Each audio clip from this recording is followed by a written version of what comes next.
Hello everyone. In the previous class we will discuss about the probability, what is probability and basic problem regarding the probability. And today class we will discuss about the conditional probability. First of all we will define the conditional probability.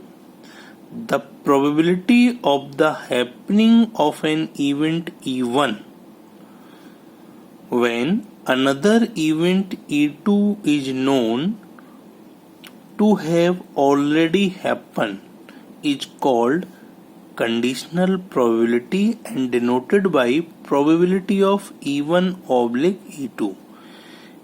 समझिए जरा इसको. The probability of the happening of event E1 यानी किसी event E1 के होने की जो probability, जबकि हमारी जो दूसरी इवेंट E2 है वो हमें पता हो ऑलरेडी, या पता हो या जो पहले हो चुकी हो, उस केस में जो कंडीशनल प्रोबेबिलिटी होगी वो क्या होगी? Probability of E1 conditional E2. Clear? यानी एक हमें पता है और दूसरे की उसकी प्रेजेंस में जो प्रोबेबिलिटी होगी वो क्या होगी? E2 हमें पता है, E1 के होने की प्रोबेबिलिटी क्या होगी वो उसको हम क्या कैसे नोट करेंगे? Probability of E1 oblique E2. Now mutually independent event. An event E1 is said to be independent of event E2 if probability of E1 oblique E2 is equal to probability of E1. यानी event E1 होगी वो independent होगी event E2 से कब? If the conditional probability of E1 oblique E2, E1 conditional E2 is equal to probability of E1. And that means the probability of happening of E1 is independent of the happening of E2. In the same manner, we can say probability of E2 conditional E1 that is equal to probability of E2. Now, the most important things based on conditional probability is that Bayes theorem. Bayes theorem क्या कहती है? If E1, E2, E3, E4 up to En are mutually exclusive and exhaustive events with probability of Ei is not equal to 0 or I is equal to 1, 2, 3 up to N of a random experiment. यानी E1, E2, E3 के हमारी mutually exclusive and exhaustive event हैं with their probability is non-zero where I is equal to 1 to n of a random experiment. Then for any arbitrary event A of the sample space of the above experiment with probability of A greater than 0, we have probability of Ei conditional A. This is equal to probability of Ei into probability of A conditional Ei oblique बटे summation I is equal to 1 to n probability of Ei into probability of A conditional Ei. यानी probability of Ei conditional A क्या होगी? Probability of Ei into probability of A conditional Ei over summation I is equal to 1 to n probability of Ei into probability of A conditional EI. Clear? ये हमारा formula है Bayes theorem का.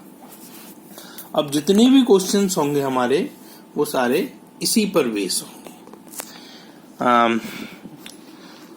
Consider the question. A bag contains 2 white and 3 red balls and a bag by contains 4 white and 5 red balls. यानी एक कोई हमारा x कोई bag है जिसमें हमारी 2 व्हाइट है और 3 रेड बॉल है, और दूसरा जो बैग है बाई है उसमें क्या है? 4 व्हाइट है और 5 रेड बॉल है. 1 ball is drawn at random from one of the bag. एक बॉल रैंडमली चूज की जाती है इन किसी एक बैग से, ठीक है, and is found to be red. और ये पता चलता है कि वो जो बॉल जो हमने चूज की है वो क्या है? हमारी रेड है. तो find the probability that it was drawn from Y. तो हमें इस बात की प्रोबेबिलिटी निकालनी है कि जो रेड बॉल थी वो हमें किससे मिली है? बाई से मिली है, यानी वो बाई बैग से निकाली गई है. लेट E1 सबसे पहले हम क्या करेंगे, दो इवेंट अपनी तरफ से डिसाइड करेंगे। इवन इवेंट है the ball is drawn from bag X and E2 event है the ball is drawn from bag Y and A event है the ball is red. Now the probability to find E2 conditional A, यानी E2 का मतलब है कि by से हो और जो बॉल हमारी हो वो क्या रेड हो, यानी जो बॉल हमने जो चूज की है वो हमारी बाई बैग से निकली हुई हो और वो बॉल हो वो हमारी क्या हो, रेड हो.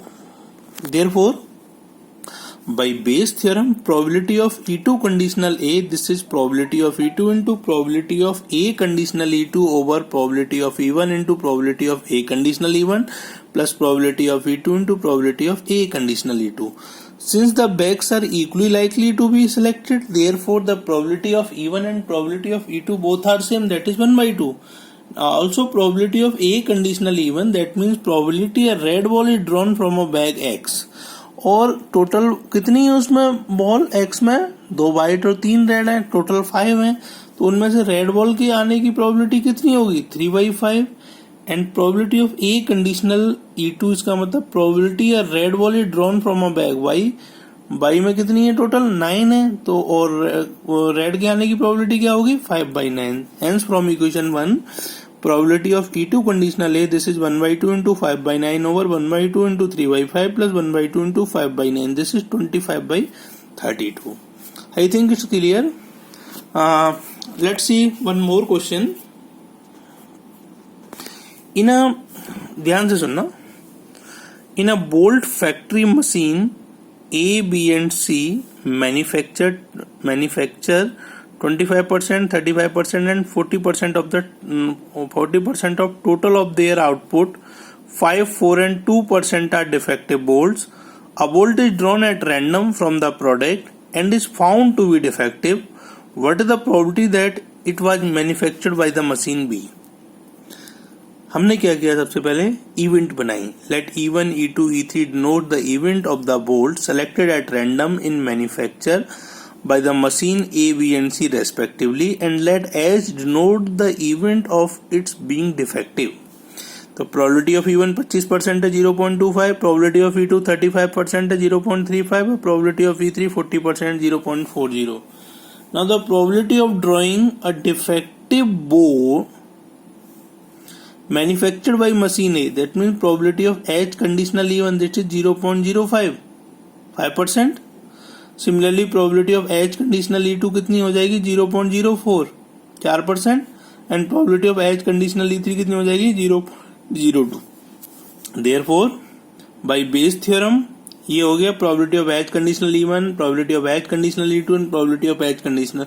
It is given in the problem. Therefore by Bayes theorem probability of E2 conditional H, this is equal to probability of E2 into probability of H conditional E2 over probability of E1 into probability of H conditional E1 plus probability of E2 into probability of H conditional E2 plus probability of E3 into probability of H conditional E3.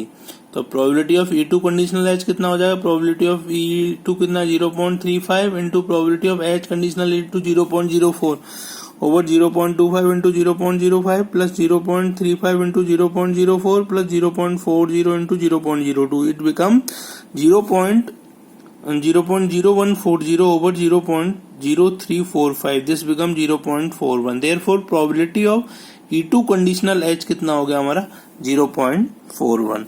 I think this is the application of Bayes theorem and I think it's clear how to apply the Bayes theorem and how to use the conditional probability. Thank you.